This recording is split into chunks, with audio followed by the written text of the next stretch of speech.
Bruno Vespa, colonna portante della RAI, andrebbe a programmare in un'altra rete televisiva che non sia la RAI?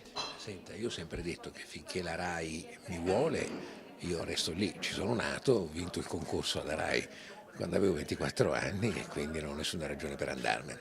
Se cambiassero le condizioni e se avessi qualche altra offerta, ma dovrebbe essere la RAI a non volermi più, insomma, ecco.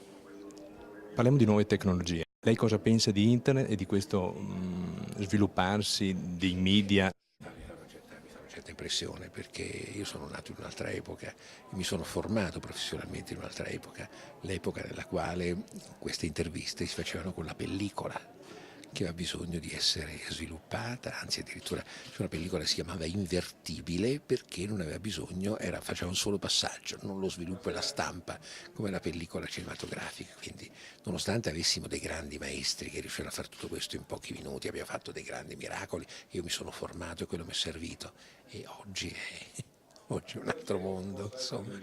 Noi stiamo parlando e già siamo superati, forse non lo so, quindi sì, sì, assolutamente, anche se io un po' per ragioni generazionali, un po' eccetera, sono abbastanza convinto che la carta stampata resisterà ancora, però certo internet e il web sono fantastici.